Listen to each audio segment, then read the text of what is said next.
My name is Donna Bryant. I'm president of Oil Patch Democrats and also of Cy-Fair Democrats, and I'm vice chair of Harris County Clubs and My name is Christina Walsh, and I'm a member of Residents Against Flooding. I'm Jim Blackburn, and I'm an environmental lawyer. What brings your passion to the flooding of the Addicks Reservoir? You know, I'm kind of a screaming environmentalist. That's my background right there. I recycle like crazy, and I'd like to see us leave a little of the earth untouched for our children and grandchildren. Well, I mean, I have been studying flooding in Harris County since the late 70s. I wrote a book or a monograph, a paper in 1979 for the state of Texas called The Texas Law of Drainage, with a case study on Harris County. And I've been watching Harris County ever since. And it's been a fascinating case study over the years. It's come to our attention that some of the impacts we've experienced is flooding of homes, residences, vehicles, emergency routes is a result of practices and policies, poor planning, yeah. So we're trying to create forums for people to become more aware of what is going on and how this is. So you will be presenting more forums across the city to address this issue? Yes, we will continue to do so, yeah. The climate change literature identifies that climate change should cause two things to happen. It will basically cause the droughts to be worse and the severe events to be worse. So you basically, if you think of rainfall as sort of a bell curve and an average year and things like that, we're pushing the edges out. Andrew Dessler of Texas A&M actually has pointed out at a recent symposium that the rate of rainfall in Texas has actually been drastically declining over the last 50 years. And so the fact that we're having these extreme weather events in addition to an overall declining rainfall pattern is kind of concerning to me. That one of the impacts that has been identified of climate change is that you may have more severe storms. I think if you look at rainfall in the Houston area, we've had 3 storms greater than 20 inches in the last, say, 35 years. Tropical Storm Claudette in the late 70s dropped over 40 inches of rain in 24 hours down in the Friendswood area. Allison dropped about 26 inches in Greens Bayou. So we're seeing larger rainfall events than the statistics from the past would tell us that we should see. Now in Texas, we oftentimes don't talk about climate change, we talk about weird weather. Well, the weather is definitely weird from a rainfall standpoint, and my analysis, the analysis of Larry Dunbar, who I rely upon a lot. And who's Larry Dunbar? He's a hydrologist and engineer, and is that we're seeing storms of greater frequency than what we have identified as a 500-year storm, or a storm that comes once every 500 years. We've had 3 of those. So something's different than the past statistics, in my opinion. One, I'm very concerned about the areas west of Addicks and Barker, which is a wonderful natural sponge that exists down on the west side of Houston that holds a lot of water. Right. And as that's developed more and more, we're going to be pushing more water down to Addicks and Barker and into the city of Houston. And I don't think Addicks and Barker can handle that additional runoff. And the reason I say that is because Addicks and Barker have been identified as 2 of the most dangerous 6 reservoirs in the country. And they are in danger, according to the U.S. Army Corps of Engineers, of quote-unquote catastrophic failure.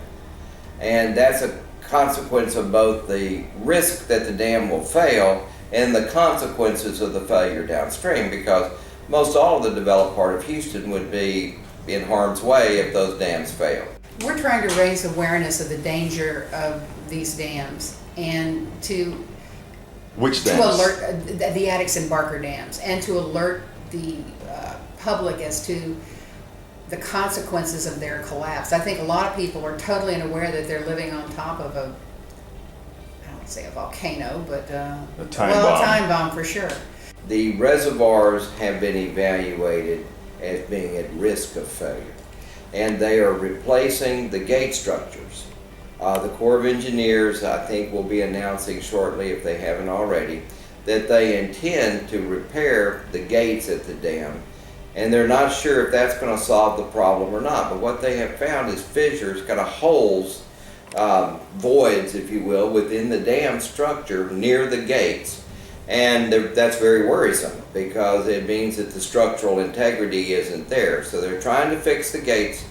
And so the Corps of Engineers is trying to be responsive to this situation. And my concern is that during the interim time period, much more water is going to be released out of Addicks and Barker than is normally the case. So in terms of alerting people to the risk, people that live downstream on Buffalo Bayou and in adjacent neighborhoods are going to see more water coming down Buffalo Bayou, and I think an increased risk of flooding in neighborhoods in the Buffalo Bayou watershed. Now, these dams don't generally have water behind them unless there is a flood. That's correct. They're what are called detention reservoirs. Right. And when there is a flood, how long do they normally retain water? And does the time that they retain water have anything to do with the structural integrity that they must maintain? Well, the answer is that they can hold water for weeks after a big rainfall. And they have been used that way in the past to keep the flows going down Buffalo Bayou down. And the concern now is that if you hold, if the reservoirs were held at full capacity for any length of time, that's when the real risk of failure is most profound. So the Corps is going to try to keep the reservoirs no more than 40% full, because that's sort of the historic high water mark. We've never seen the storm that they were designed to hold. These dams were designed to hold storms that occur over several days and that drop 20 plus inches of rain. So that was their design. It's the best flood control investment we've ever had in Houston and Harris County, in my opinion. But it's important that we know that in this interim period, there's going to be more water released. And I think what we're doing development-wise back behind Addicks and Barker can actually make things worse. And Tell why would it make it worse? development increases runoff. I was talking about earlier that there's this sponge, the natural system out there is a sponge. It holds a lot of water. It's flat and it absorbs. And you put concrete down, you put storm sewers in, you put slopes on your yard, and the water leaves very quickly. And we have ponds that are set up to hold water, but it only holds it for 24 hours. And Addicks and Barker are designed for storms that happen over a 72-hour to 96-hour time period. So these are huge reservoirs, and those detention ponds don't help in terms of the amount of water that's going to be coming into Addicks and Barker. So the point is, we have not had an honest conversation in this community about the risk associated with Addicks and Barker and what Harris County should be doing out in the Katy Prairie, out in the area west, to protect the Addicks and Barker reservoirs in this interim period while we're trying to fix them. Now, who should be having that discussion? Well, that's a good question. I mean, the Corps of Engineers has made this information available. As far as I know, Harris County, which has primary flood control responsibility in our part of the world, I mean, Harris County Flood Control District is the principal flooding authority. They're the ones that everyone looks to. As far as I know, they've not had one single public meeting. They've not had one single public statement about this threat of failure, risk of failure, from Addicks and Barker. There was a study they did called Charting Buffalo Bayou that was an attempt to figure out the future of Buffalo Bayou downstream from Addicks and Barker. And throughout that study, it was never mentioned that Addicks and Barker were at risk of failure.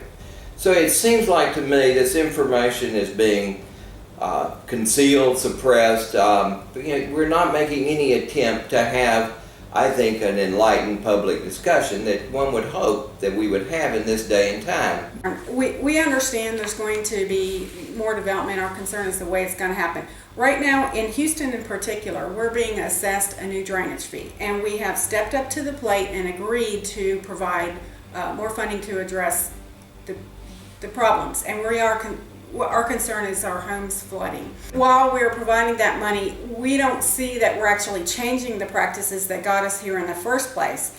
And in fact, we appear to be enlisting some practices that are exacerbating it, making the situation worse, contributing to more flooding rather than reversing that. Flooding is a huge property rights issue that is simply, I don't think, ever been recognized as such. People who own property have rights not to be flooded, or they ought to at least be consulted and told what's happening from a property, from a home security standpoint. And I'm frankly amazed it's not a bigger political issue than it is. Republican, Democrat, whatever. It just strikes me that when you're talking about something as fundamental as your home, the safety of your home, the flooding that's associated with it, we ought to be having much more public discussion about it as a political issue. I continue to be disappointed by our failure to have a better public discussion about these issues, because they are important and they do hurt us. I think flooding is one of the most poorly addressed issues in our community, and I think if you look at long-term threats to the future of Houston, I think flooding's got to be way up at the top of the list.